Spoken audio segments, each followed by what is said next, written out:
Assalamualaikum warahmatullahi wabarakatuh. Sekarang kita akan belajar tentang perpindahan kalor di sekitar kita. Materi ini ada di kelas 5, tema 6, subtema 2. Bersama saya, Nening Damayanti. 1. Perpindahan kalor secara konduksi. Perpindahan kalor secara konduksi disebut juga perpindahan kalor secara hantaran, yaitu perpindahan kalor tanpa memindahkan zat perantaranya. Pada peristiwa perpindahan kalor secara konduksi, yang berpindah hanya energi kalornya saja. Umumnya, perpindahan kalor secara konduksi terjadi pada zat padat.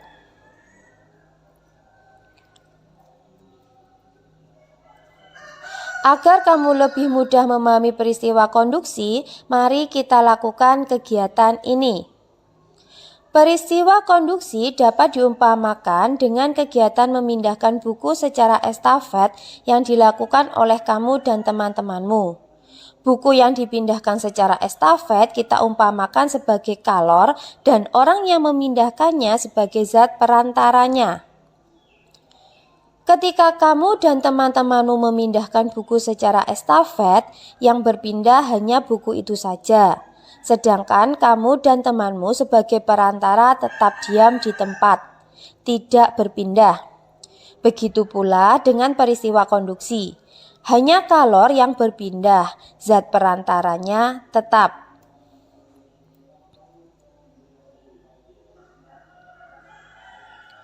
Saat kamu membuat teh dan memegang salah satu ujung sendok yang dimasukkan ke dalam air panas, apa yang terjadi? Lama-kelamaan ujung sendok yang kamu pegang juga akan terasa panas.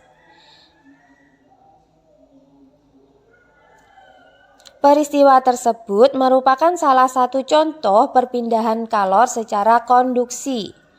Pada perpindahan kalor secara konduksi, kalor akan berpindah dari benda bersuhu tinggi menuju benda yang suhunya lebih rendah. Peristiwa konduksi juga dapat kamu jumpai pada saat kamu memasak. Pada saat kamu menggoreng, ujung spatula yang kamu pegang akan terasa panas, walaupun ujungnya tidak bersentuhan dengan api kompor. Setrika listrik merupakan alat yang cara kerjanya menggunakan prinsip perpindahan panas secara konduksi.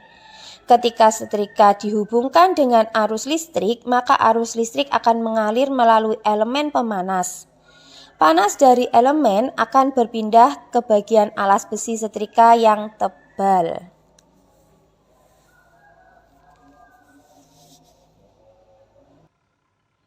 2. Perpindahan kalor secara konveksi.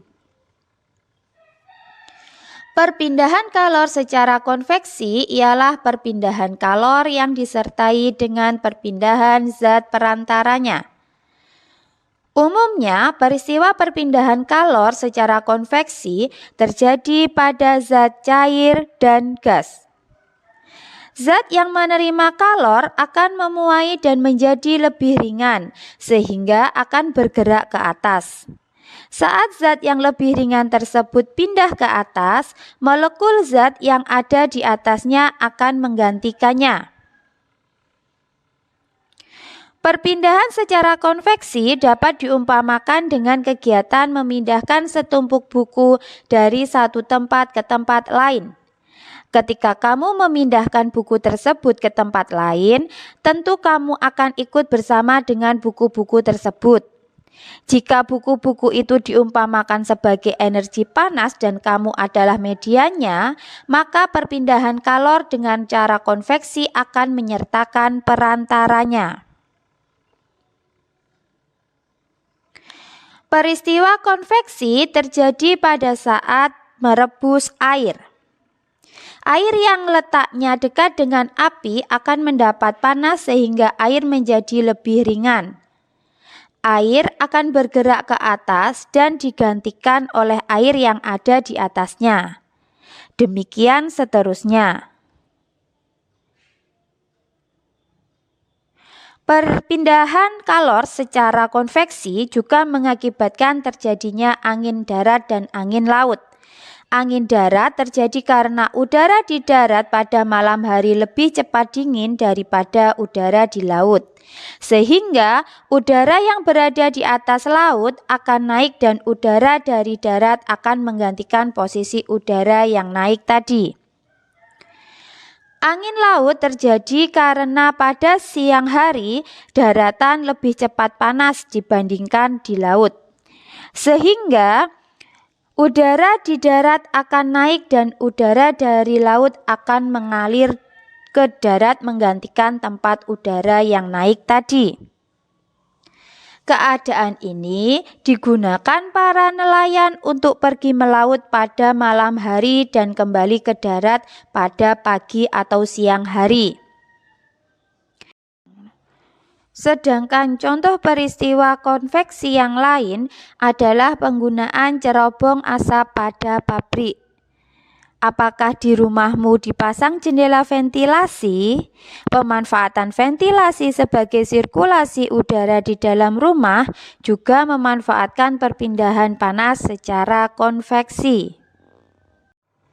3. Perpindahan kalor secara radiasi. Bagaimana panas matahari dapat sampai ke bumi? Kalor dari panas matahari tidak dapat berpindah secara konduksi, karena udara yang terdapat dalam atmosfer termasuk konduktor yang paling buruk.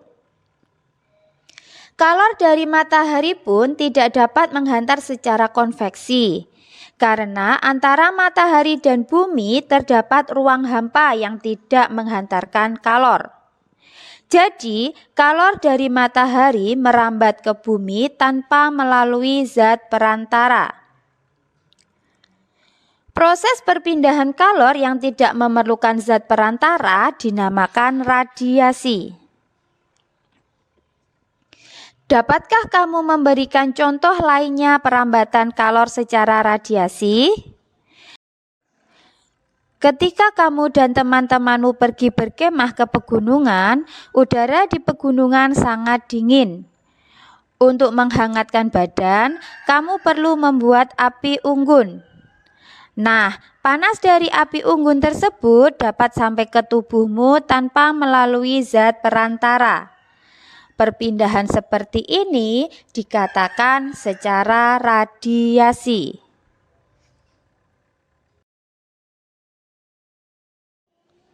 Pernahkah kamu pergi keluar rumah pada siang hari yang terik dengan menggunakan baju hitam? Apa yang kamu rasakan? Ketika kamu keluar rumah pada siang hari yang terik dengan menggunakan baju hitam, badanmu akan terasa panas. Hal ini disebabkan warna hitam merupakan penyerap kalor radiasi yang paling baik.